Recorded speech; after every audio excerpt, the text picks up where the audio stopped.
Ça ne marche pas. Alors ça ne marche pas, c'est une des phrases qu'on va entendre le plus souvent et qu'on entend le plus souvent en informatique, et encore plus quand on est en train d'apprendre. C'est quelque chose qu'on prononce à peu près toutes les 2 minutes et demie. Et donc c'est très important de savoir comment débugger son code. Alors surtout que quand vous allez suivre des tutoriels, vous allez voir tout fonctionne. Encore heureux, c'est le but. Mais vous, quand vous allez reproduire ce qui se passe, même si vous avez l'impression parfois de reproduire à la lettre ce qu'on fait, en fait, il y a de fortes chances, et j'espère pour vous que ça va se passer comme ça va pas marcher. Et quand je dis j'espère, c'est parce que c'est comme ça qu'on apprend l'informatique, c'est normal. La programmation, ça veut dire qu'il faut débugger. Débugger, on l'utilise ici au sens large, ce n'est pas uniquement des bugs techniques, hein, c'est tout ce qui fait que votre code ne fonctionne pas. C'est normal, c'est tout le temps, ça fait partie du job, j'ai envie de dire, ça fait partie du fait de programmer. Donc il faut l'intégrer, il faut prendre patience, c'est comme ça qu'on apprend. Alors, je vous donne quand même quelques conseils, puisque dans les tutoriels, normalement, ça fonctionne, donc on ne va pas voir beaucoup de problèmes. Je vais vous illustrer les différents cas de figure que vous risquez de rencontrer et vous donner un ensemble de conseils pratiques pour vous aider à vous y retrouver et prendre les réflexes en fait pour aller débugger votre code. Alors les différents cas de figure, bon, la première chose c'est qu'il peut y avoir un problème matériel. Même si la première fois tout a fonctionné, vous commencez et il y a un problème de connexion, d'installation, etc. Dans ce cas, c'est difficile d'aborder tout ça dans les tutoriels, mais dans App Inventor, il y a pas mal de ressources en ligne, donc je vous incite vivement à aller les consulter, à vous habituer à chercher. Donc en fait, vous retrouvez dans l'interface designer de votre produit, donc sous Help, pas mal de choses, et notamment Troubleshooting. Et en fait, là, dans la section Troubleshooting, vous avez une liste des problèmes les plus fréquents et des solutions possibles, et notamment les problèmes matériels, tout ce qui est installation en fonction de votre ordinateur, votre type d'ordinateur, etc., etc. Une fois le problème matériel réglé, quand vous codez, vous pouvez avoir des erreurs qui sont signalées directement par le logiciel. Ça, c'est plutôt la bonne nouvelle parce que ça veut dire que directement dans le code, dans l'interface de programmation, vous allez avoir un point d'exclamation qui vous dit là, il y a un problème. Qui apparaît ici aussi, qui montre qu'il y a un problème. Vous pouvez aussi avoir une erreur signalée par le logiciel, mais pendant le test. C'est-à-dire que dans le code, rien n'apparaît, mais quand vous êtes en train de tester, ça va apparaître soit sur l'interface du téléphone, soit dans l'interface de programmation. En général, les deux vont ensemble. Là, c'est deux erreurs différentes. Hein. Parfois à l'installation, mais au moins, vous savez qu'il y a un problème. Et enfin, le quatrième cas de figure, qui est parfois le plus frustrant, il n'y a pas d'erreur signalée, mais ça ne marche pas. Là, par exemple, techniquement tout roule, mais ça veut dire qu'il y a un problème de conception, et souvent c'est ce qui pêche le plus, c'est ce qui est le plus difficile à trouver. Donc ça, en gros, c'est les 4 grands cas ou les grandes familles de problèmes qu'on va rencontrer. Maintenant, la question se pose, c'est comment on fait pour débugger son code. Alors voici une série de conseils pratiques que je vous conseille de revoir régulièrement, qui vont vous aider à trouver des solutions. Alors la première chose, c'est assez simple, dans App Inventor, c'est quand même intéressant de suivre les consignes du message d'erreur. Donc quand le logiciel prend la peine de vous donner un message, essayez de comprendre. Ce n'est pas toujours évident, surtout au début, et parfois parce que le message n'est pas connecté directement au sujet. Par exemple, ici, en fait, le problème, c'est que en fait, on veut récupérer le contenu, la réponse d'une requête à un outil de traduction, et on veut l'afficher dans un champ texte. Et effectivement, ici, comme ce bloc-là est déconnecté du bloc événement, du coup, cette variable traduction n'a pas de sens. Donc en fait, ce qu'il nous dit, c'est dans l'ensemble des variables disponibles, prenez une qui est valide ou valable, parce que celle-là n'est pas pertinente. Mais en gros, ça vous montre une indication, ça vous montre que c'est déconnecté, par exemple, de l'événement auquel il doit être associé. Dans ce cas-là, c'est un cas que vous allez avoir très fréquemment, surtout au début. Vous avez, par exemple, ce qu'il vous dit, c'est que c'est un duplicate event handler. Ça veut dire qu'en fait, vous avez créé 2 événements pour le même composant, ce qui n'est pas possible.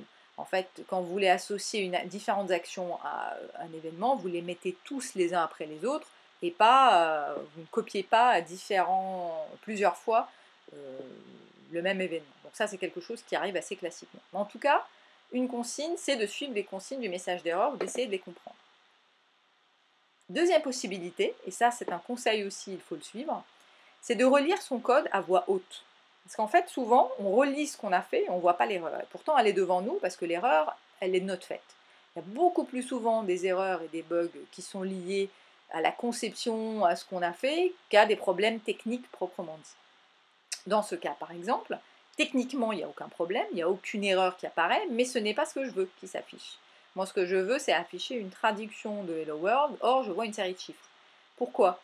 Parce que je me suis trompée, et en fait, en relisant et en traduisant ce que j'ai fait, je vais voir mon erreur. Ce que j'ai dit, c'est j'assigne au texte, voilà, du label Translation Label la valeur text color du label Hello World Label. Ça, c'est des erreurs assez fréquentes parce que comme dans App Inventor, on sélectionne les champs, en fait, on prend la liste et on peut se tromper rapidement.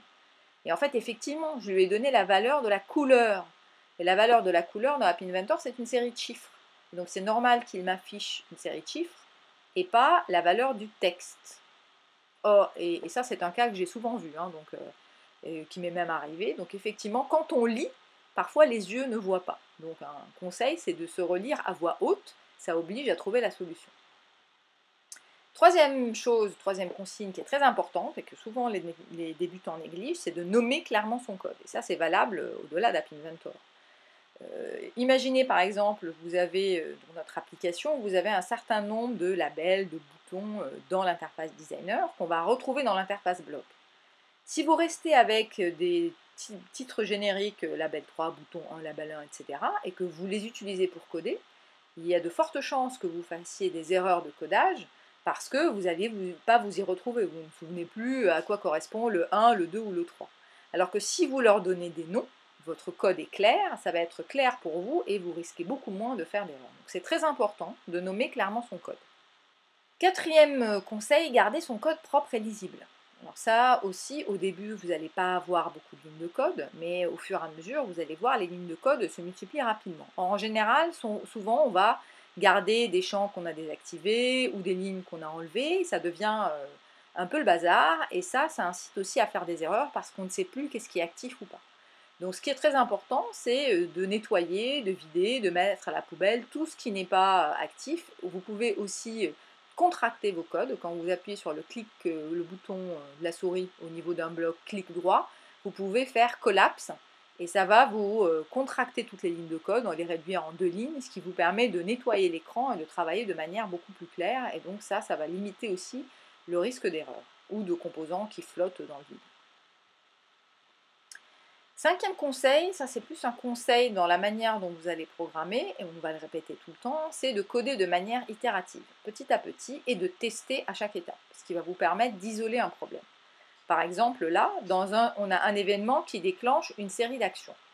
Si je les fais toutes d'un coup, je les programme et puis je teste, si j'ai un problème, je vais avoir beaucoup plus de difficultés à identifier la source du problème que si je fais uniquement l'étape 1, je teste, ça marche, je fais l'étape 2, je teste, ça marche, je fais l'étape 3. Et donc si j'ai un problème à ce niveau-là, je sais que probablement le problème se situe au niveau de l'étape 3 et je ne vais pas passer déjà du temps à chercher à quel niveau il se situe.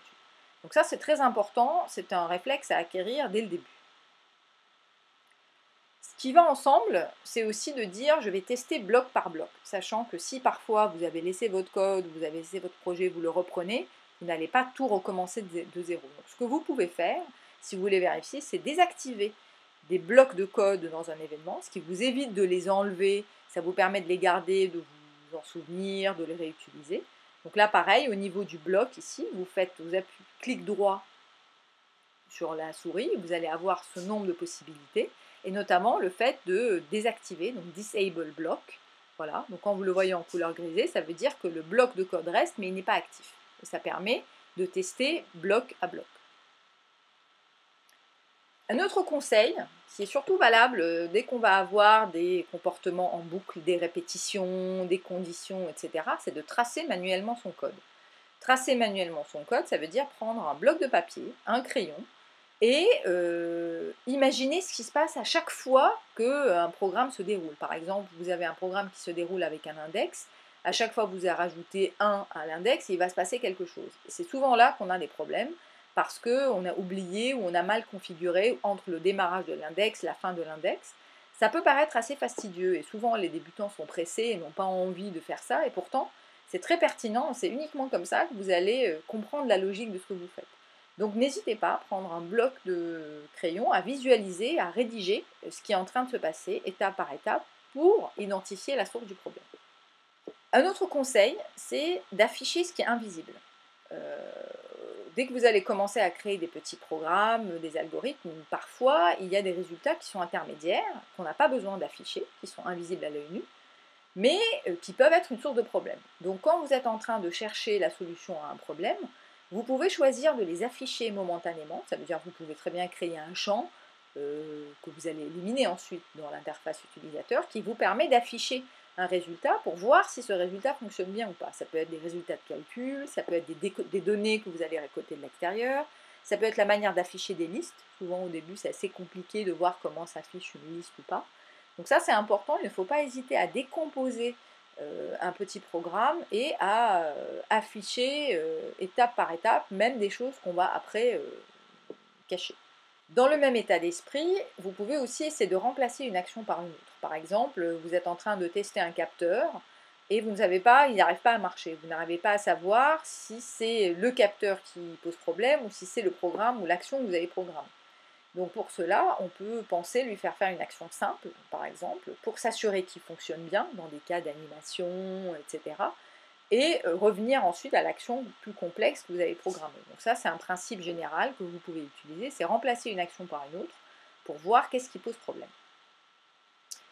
Quand vous allez avoir des blocs de code plus complexes, ça peut être intéressant aussi de commenter son code. Alors ça ne va pas vous régler un problème immédiatement, mais ça va vous permettre, quand vous reprenez un projet ou quand vous le partagez, de retrouver la logique des différents blocs, de comprendre ce que vous avez fait et donc de pouvoir les remanipuler plus facilement. Et ça va simplifier la compréhension et donc ça limite le risque d'erreur. Pour créer un commentaire, en fait, au niveau toujours du bloc, clic droit de la souris, vous avez un champ comment et vous pouvez rajouter un commentaire et ensuite vous pouvez le supprimer. Autre conseil parfois utile dans App Inventor, toujours dans ce fameux bloc qui apparaît quand je clique sur, fais un clic droit de la souris, vous avez tout en bas Do It qui apparaît à côté de certains composants. En fait, c'est une fonction qui permet de voir le résultat produit par le bloc en question. Mais ça ne marche que quand votre appareil est connecté en test. Donc ça va vous permettre, si c'est par exemple une fonction ou un algorithme, de le tester, ça va vous donner, ça va vous afficher le résultat dans un autre champ, ce qui vous permettra de tester si ça marche ou pas. Ça peut être pratique, ça ne marche pas forcément pour tout, mais ça peut être pratique ou dépanner dans certains cas. Alors enfin, si vous avez vraiment fait le tour de tout ça et vous n'arrivez pas à trouver de solution, il ne faut pas hésiter à ce moment-là à aller chercher de l'aide extérieure. D'abord dans l'univers App Inventor, vous avez pas mal de ressources en ligne auxquelles vous pouvez accéder de manière différente. Déjà au niveau de l'interface de programmation, donc toujours au niveau de chaque bloc, vous faites clic droit de la souris et vous avez un bouton Help. Et quand vous cliquez sur Help, en fait, vous allez accéder à la documentation du composant en question. Donc, vous allez accéder à la librairie en ligne et le fait d'avoir une description du composant, de sa manière de fonctionner, de ses méthodes, etc. peut dans certains cas vous éclairer ou débloquer sur par exemple quelque chose que vous cherchez à lui faire faire et qui n'est pas programmé pour faire. De manière plus générale, vous avez aussi d'autres ressources, troubleshooting on l'a vu au début, et le plus important, à partir du menu du haut, dans Help, vous avez le forum. Et là, vous accédez à un forum en ligne de développeurs et de personnes qui utilisent App Inventor. Vous avez assez souvent des personnes, et souvent des développeurs professionnels ou amateurs avancés, qui répondent aux questions, et où souvent vous allez trouver réponse à votre problème, parce qu'il y en a d'autres qui l'ont eu. Alors effectivement, il est en anglais, mais la meilleure chose à faire, c'est de taper le message d'erreur que vous rencontrez et de lire les réponses disponibles avant de poser directement votre question. Et en général, on trouve assez souvent réponse à son problème ou un éclairage qui va vous permettre de trouver la solution tout seul. Et si vraiment vous faites le tour de tout ça et vous ne trouvez vraiment rien, vous faites comme tous les développeurs, ça c'est un principe simple, vous allez chercher de l'aide ailleurs, vous allez dans Google ou dans n'importe quel autre moteur de recherche que vous utilisez et vous tapez tout simplement le message d'erreur que vous rencontrez dans la barre de recherche de Google, ce qui va vous permettre d'identifier des solutions possibles. Mais avec tous ces conseils, normalement, vous allez peu à peu déjà avoir le réflexe de les retrouver tout seul et vous devriez trouver solution peu à peu à vos problèmes. Mais c'est tout à fait normal d'explorer, d'avoir des problèmes, et ce n'est que comme ça qu'on apprend. Donc je vous souhaite d'avoir des problèmes et de pouvoir dire régulièrement ça ne marche pas. Une dernière chose quand même qui est importante, qu'on ne va pas détailler ici, mais App Inventor a aussi ses limites. Et donc c'est des limites que vous allez découvrir peu à peu en explorant. C'est normal, c'est un langage de prototypage, d'études, mais ça ne remplace quand même pas le fait de développer des applications dans un langage propre. Et donc notamment deux limites importantes à connaître dès le début, c'est d'abord la taille maximale d'un fichier, donc d'une application packagée dans App Inventor, c'est 5 mégabits. Et ça comporte tous les fichiers images ou fichiers vidéo qui sont associés à cette application. Ça veut dire qu'il faut que vous fassiez attention à la taille de vos fichiers images, parce que si vous mettez des fichiers qui ont une résolution trop importante, ben, ça ne passera pas et vous n'allez pas comprendre pourquoi au début. Donc ça c'est important et on le répétera dans les tutoriels dans lesquels on va manipuler des images. Une deuxième limite, c'est la gestion multi-écran. Pour l'instant, on n'y est pas, mais sachez-le en tout cas, si vous voulez multiplier le nombre d'écrans, au bout d'un moment, ça peut devenir compliqué et ça peut bugger, ça peut ne pas très bien marcher. Normalement, pour arriver à avoir autant d'écrans dans une application, c'est qu'il y a quand même des choses qu'on n'a pas optimisées, parce que vous allez voir, il y a manière d'optimiser la manière d'utiliser les écrans. Enfin, il faut garder en tête que les serveurs d'App Inventor sont partagés entre tous les utilisateurs, donc il y a des limitations d'usage sur par exemple les bases de données web, etc. Donc ça c'est des choses qu'il faut garder en tête, sachant qu'après vous pouvez connecter votre appli à vos propres bases de données, mais le fait de partager certaines choses crée des limitations. Et il peut y avoir aussi des problèmes de compatibilité avec certaines versions d'Android ou selon la configuration du constructeur.